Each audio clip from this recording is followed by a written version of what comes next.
Hey, what's up, guys? Tony Church here. I'm going to give my review of AEW Dynamite on 10/30/2019. This is episode 5. Man, I'm really enjoying AEW Dynamite. I'm really glad to have a wrestling product that I'm looking forward to watching every week. My schedule changed at work recently, and I wasn't able to watch it live, and I was like suffering at work, uh, thinking, when am I going to be able to watch Dynamite? When am I going to be able to do this? Uh, I need to stay away from any spoilers. Um, that's good, man. I did not feel that way for years watching WWE programming. So this is great for me. So let's just go ahead. Right from the top, we had a video package. This video package, to me, I kind of like the whole thing as a total, but it was a little long for me. I'll kind of speak to the entire package, not just the beginning, but I really liked the content. I think it really made this match prestigious. I really think it made it something different and set aside. And it's something I really enjoyed about the entirety of the contract signing in general. I think it really made it prestigious. The fact that nobody was thrown through a table, there wasn't a big fight, there was a handshake, even though that got stern, which I think it should have. So that was good. But nothing was wasted. It wasn't a typical contract signing in the middle of the ring, thrown through the table. I love that they did it on the stage. My biggest pet peeve about doing these things in the ring all the time is that you constantly have like the camera side like of the crowd gets the back of the wrestlers, gets the back of the table. It just doesn't make for a good in-house production. Sure, it's great on TV, but it's not great for those people sitting there. So that's always bothered me. So I'm really happy they did this on the ramp. Anyway, the video package was great. The Dustin part of it kind of bothered me. I felt like it didn't have a place for them to land on the plane and then Dustin to take a different limo in. It was just weird for me personally. But all in all, again, it made it feel prestigious. I love the conversation with Tony.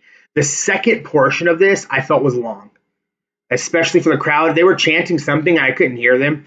I couldn't make out what they were chanting, but you want the crowd to be super engaged with what's happening on the screen. If there's going to be something on the screen, I know they had wrestlers in the ring, so there was a bit of some distraction there. So maybe they should have taken out the crowd sound during that time. I don't know what they should have done, but I can tell you it was too long. So, in my opinion, too long. Anyway, so after the first portion of this, we go into Hangman Adam Page versus Sammy Guevara. And I love this because you're continuing to let Sammy be kind of the weaker link, and that's okay because that's why he's got the inner circle and he's going to be kind of the protege character of the inner circle. But he gets to shine against Adam Page while Adam Page gets something in the win column. I think it was great booking. Personally, Adam Page needs more win column going into Full Gear. So I really like this match. Sammy Guevara is such a standout, and I like the differences in kind of their in-ring work. Adam Page, sure, he does do some over-the-top rope kind of stuff, but he typically keeps it strong in the ring. He's kind of an old-school wrestler type, which was good. The commentary kind of hurt me here when they talked about, oh, I missed the horse, or, he was riding his horse. If you don't know, Adam Page is the horse that he rode in for Full Gear. From what I understand, he actually died this week. And so that was knowledge that was known before this show went live. And so that's something that they should have thought about just a little bit, just a little poor taste there, just lack of understanding or maybe information on the commentary side. Anyway, overall, I do feel like the commentary continues to get better and better each week. I think it was really cool how they made sure that they left Tony off of the commentary until he arrived, even though I'm sure they were in the back the whole time. Anyway, this match was super good. I really loved the post fight. Hangman was like, cut my music, let me run my mouth real quick. And I think he's a great mic worker. He continues to get better. His cowboy shiz is great. Keep that up. Anyway, moving on. Hikaru Shida versus Shauna. This was kind of hard for me. The Shauna Shida thing was really confusing. JR made a mistake on commentary and then said she was from France after we had clearly been told that she was from Portugal, but she wrestles in France some. Just little things I think we that need to be caught. As we know, JR does have a lot of slip ups on commentary, but we forgive him because he's JR, right? So it was great. But this match to me was just too long. Personally, it was way too long. Um, I think, I guess because we don't know anything about Shauna, like there she is now, she's getting this match. I think it makes Sheeta look weaker. If she'd come out and destroyed her real fast, that'd have been great. Make her look strong. I guess I'm a little lost with the women's division right now in general. We don't really know. I mean, we got this Brandy package and all that stuff, but I haven't heard of a women's match coming up for Full Gear yet. I haven't heard anything about the women's championship. No Britt Baker, Bea Priestley, nothing. I haven't heard anything related to women wrestling on Full Gear. So this should have been a fast-paced match. That's what I think. It should have been a super fast kind of squash match. Maybe get some local talent, and then maybe play it up to, hey, Riho, I'm gonna beat you for that title. But that's not what happened. So I'm a little disappointed in this match. It was good. I mean, they got the crowd going. The match was fine. I don't feel like it was good for now. If we knew who Shauna was and she was doing good for a couple of weeks, we already know Sheeta is a great, in-ring worker, then they get a match together. That would make more sense to me, and then you play this match. But I know they want to give the women the opportunity to not have 2-minute matches, which I also love.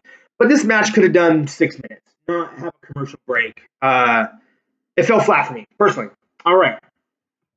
Santana and Ortiz blindside the Rock and Roll Express. This was both good and bad. I feel like it could have been done better if they had more time, which they lost from the previous match, I think. Um, we didn't get the opportunity to really see the Rock and Roll Express. They didn't get to talk about the championships. They didn't get to talk about how beautiful they were, or how they wish they could return to wrestling to win these titles. Something to make them prestigious. They didn't get that. They just get to come out and then get attacked. They fought for too long before the Young Bucks came out. I think we could have had some video maybe of the Young Bucks backstage showing that they were really far off working to get ready, and they were not close to Gorilla, so they couldn't get out there. Something to show why it took them so long to get out there. But if this is going to happen on the ramp, again, which I like, it's on the ramp, not in the ring.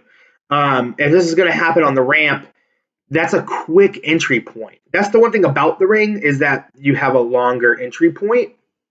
So you can give somebody more time to kind of get down to, like, the wrestler could keep beating up on somebody in the ring while somebody's still coming down the ramp and then slide out. But I like this. I did. It makes Santana and Ortiz look pretty BA. They continue to piss off the Young Bucks.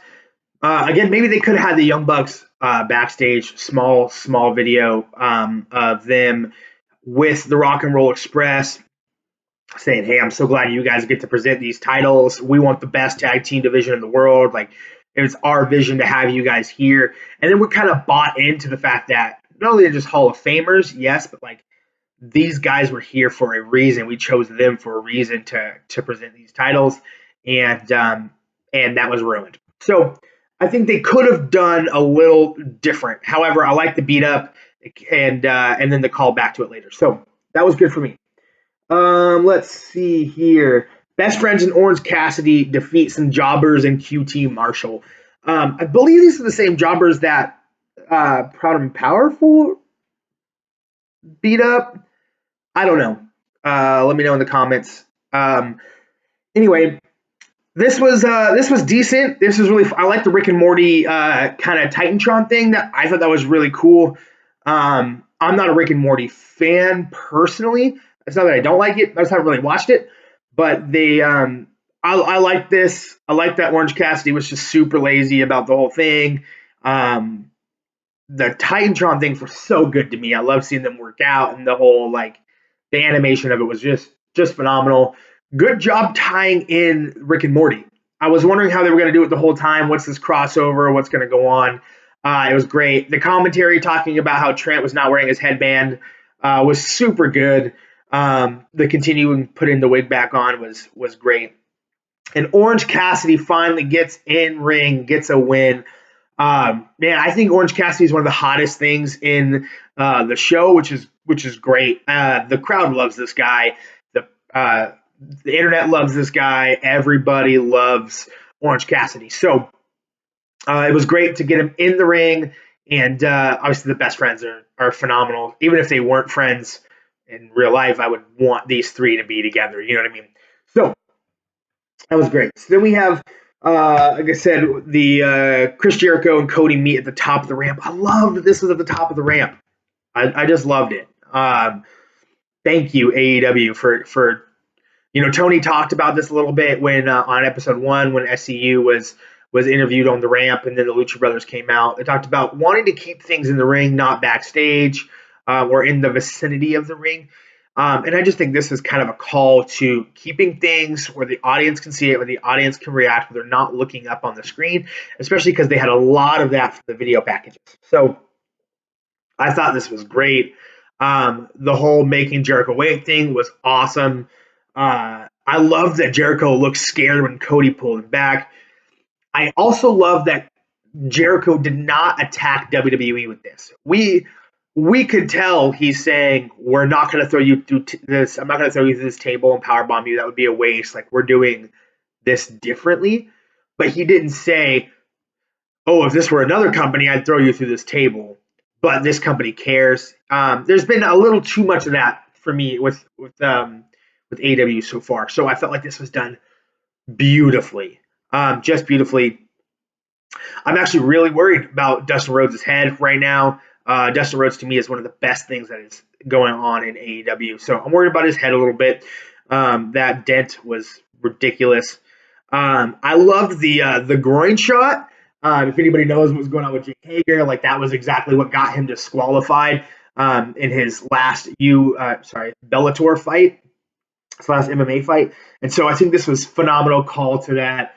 He's owning it, and that's such a Jericho thing. I bet you Jericho told him to do that.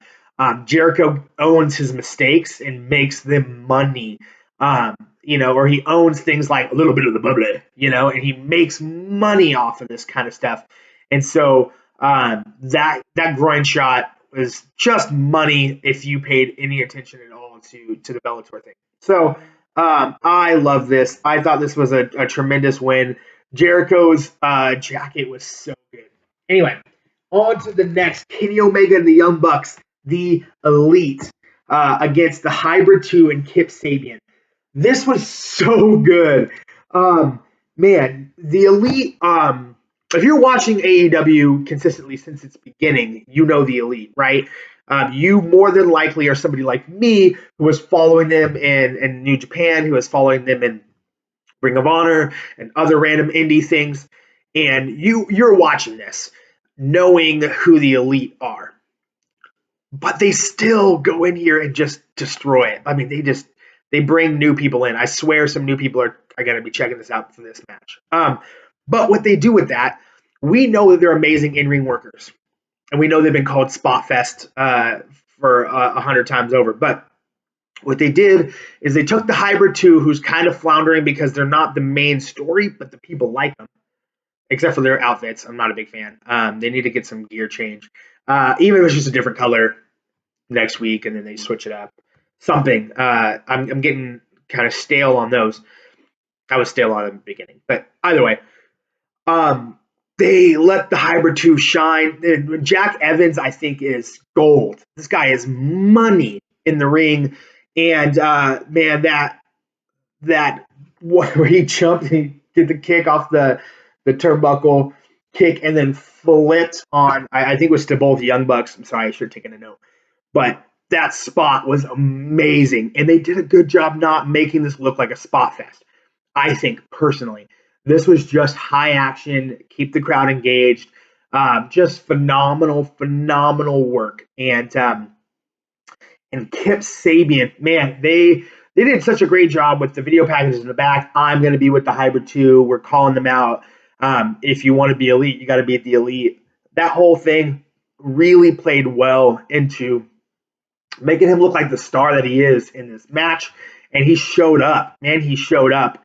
And when he made fun of Kenny Omega with the Terminator, that was just phenomenal. So I'm really glad that they took this moment to do that. Then at the end, I love this part where they get attacked by Rick and Morty, who happen to be um, Santana and Ortiz. And I'm loving Santana and Ortiz. I just want to be honest. I love Santana and Ortiz. We're the best. We're the best. And the whole tongue thing. I mean, it's so great. So when they attack them, pull them over, and then my favorite thing was the double chairs. I mean, you should know when you work for this wrestling promotion, all of your chairs are black. All of your steel chairs to use are black. These were not. And they both, one of Santana and Ortiz, I'm sorry, I believe it's Santana. But he went to go grab the chair, realized the two were stuck together and left it alone. And then Kenny Omega comes in for the save, tries to grab the double chair thing, and he like drags it for a second before he realizes like these chairs aren't going anywhere. It's not going to help me here. I thought this was awesome. This is such a I hear it's a very WCW thing. Personally, I didn't really watch WCW as a kid, but this was such a WCW thing from what I understand of the constant attacks and all that stuff. But I like it because sometimes in other promotions, cough cough, you see like there's this huge attack one week, and then the next week they kind of are like, oh, we're just angry backstage. And then the next week, oh, we're still angry. And then the following week, maybe there's a retaliation. And then we're on the pay-per-view. And I just love that one thing AEW does is they keep it consistent. Like one team is mad, they get the retaliation. Or one person is mad, they get the retaliation.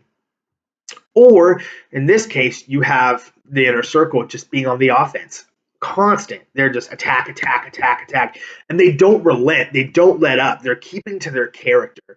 They're the freaking junkyard dogs. They're gonna tear you apart.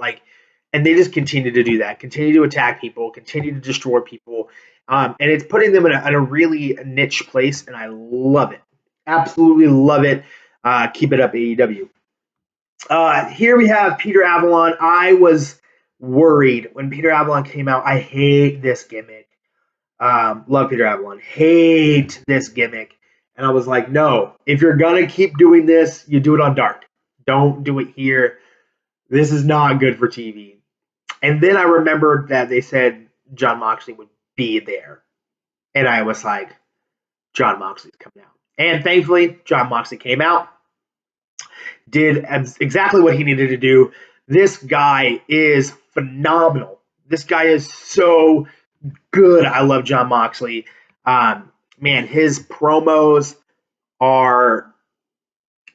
itself, just Jon Moxley, are proof that we need to stop having scripted promos in all of wrestling. That's it. Thank you, Jon Moxley. This was so good. When he storms out, just does the paradigm shift, no match, just done, and runs his mouth. Thank you, Jon Moxley, for making pro wrestling great. All the talk about the suits, I wish he had specifically yelled at Tony Khan. That's the only thing I would have done differently, rather, is specifically yell at Tony Khan because he yelled at him in the little backstage thing at the beginning of the show. I think absolutely that should have happened. I love that they're playing this whole thing up about how it's going to be unsanctioned, so it's not going to count for him, and that pisses him off. Like, okay, you want me to destroy him? I'll do that. That's not a problem. But like, I want this on my record. I want the record to show that I beat Kenny Omega, and it does speak to the win losses mattering, right? Like, I want this on my record. I want my record to say I beat Kenny Omega. Because Kenny Omega is the best in the world. Hands down, he's the best wrestler alive at this moment. Chris Jericho's still the GOAT to me. And not just because he's in AEW. If he never came to AEW, I would still think he's the GOAT. But I absolutely love Kenny Omega. I think he's phenomenal. And John Moxley versus Kenny Omega being a legitimate match. I think I'm actually really happy they're holding off on that. You have a lot of star power. You put them all together right at the beginning, and then I'm still wondering, okay, where is AEW going to be in 2 months, 3 months? Because a lot of these matches are being done or overplayed, or um, yeah. So overplayed for me was I have an issue with Darby Allin and Jimmy Havoc being in a match with each other every week. So overplayed to me. But I'm wondering where we're going to be in a few months, and this makes me kind of happy that we can still have that match that matters. So it sticks to their theme. And then we have the finale, the final match, the AEW Tag Team Championship tournaments. And um, this was an amazing match. I wish we got entrances, which we could have gotten those entrances maybe if they took away from the women's match earlier. But there's only one women's match, so maybe they want to give them that time. I don't know. But we could have gotten the entrances based off of that. I absolutely loved this match through and through. I just want to say Scorpio Sky is becoming one of my favorite wrestlers in AEW, or maybe in wrestling right now. I love Scorpio Sky. This guy is everything to me. Um, there's one moment you might not have caught that I caught. And let me give a little backstory and then I'll tell you what's up. Here's why I love Scorpio Sky. Because Scorpio Sky wrestled in his normal everyday clothes to tell a story. In WWE, Scorpio Sky would have come out in his ring gear, for some reason ready to wrestle, even though he wasn't on the card to wrestle that night. For some reason, he would have been in his ring gear. Scorpio Sky was not. I don't know if this was him. I don't know if this was a backstage decision, but Scorpio Sky was just phenomenal in how he came out, just not ready to wrestle, and then told the story. So good to me. It's everything in the storyline. And then we see it again. There's a moment in this match, like I said, you may not have caught it, and this is why Scorpio Sky to me is amazing. When Pentagon Jr. had been knocked out by Scorpio Sky on around the ramp, and then Scorpio takes his position at the turnbuckle on the rope. He's watching the fight in the ring. And what does he do? He looks back, checks to make sure he's not getting up, turns back into the ring. Wrestlers too often don't do this anymore. They just kind of oh, I beat him up, I left him alone. He's not going to come attack me. We know what we're doing. That's not in the story. So I'm not going to worry about it. And that kills me. That doesn't make sense. If I just beat this dude up over here and I'm trying to fight his buddy in here, then I need to have my head on the swivel. I need to pay attention to what's happening over here. And he does that. He looks over his shoulder. I'm making a huge point of this because I really believe it's these little things, like wrestling in your street clothes. He grabbed the EMT guy stuff and wrapped his hands up in some tape because he always has tape on. It's these little things to me that make wrestling great. You have to tell me a story I can believe. You have to. And too often we get stories that just are not believable. Scorpio Sky makes everything he does believable. Maybe it's an SCU thing. Maybe it's an All Elite Wrestling thing because I am seeing this more and more with All Elite Wrestling. But Scorpio Sky, thank you for making everything real, tangible, and believable. You yourself, I love SCU altogether, but Scorpio Sky yourself, you deserve this tag team championship win, in my opinion. I love the Lucha Bros. This was such a great match. I love the callbacks to the fact that CD wasn't there because of their attack, and they had the scuffle on the ramp at the beginning of Dynamite, the very first episode. So good. I would have had a little more callbacks to that. But yeah, this was great. I personally, I thought the finish worked for me on TV. It didn't work for the crowd, which affected me watching the TV. Um, I think the small package made the Lucha Brothers still look super strong, with SCU looking like they have still another milestone to reach for, and that's great. I think that makes sense. Um, that the small package was good. I feel like maybe the crowd didn't fully see it right, or they were expecting more. The crowd definitely was shocked at the finish, and not in a good way. They weren't like, um, I don't know, Jinder Mahal beating Randy Orton shocked, right? Like, um, they were just like, "What? That actually happened? Like, this is over?" And I didn't like that. This is the fifth show. I can cut some slack. Also, you're still doing better than any other company would be doing, but this just kind of fell flat for the crowd. I thought it made sense, but it fell flat for the crowd, and I think that hurt the crowd celebration. And the crowd should have been fully celebrating with SCU or fully celebrating with the Lucha Bros, which I believe they would have done, even though the crowd was pretty 50-50 in their chanting. If I was there in the crowd, I would have chanted both. I would have been chanting both these guys, or I would have done both chants and just lost my voice because I would wanted to see both of these teams win. I wouldn't have been upset either way. Really happy it was SCU, especially Scorpio Sky. Um, yeah, I just think the finish fell flat with the crowd. That's about it for me. So I love this episode of AEW Dynamite. I'm really pumped for Full Gear, and thank you AEW for giving me a product I'm excited to watch. Tony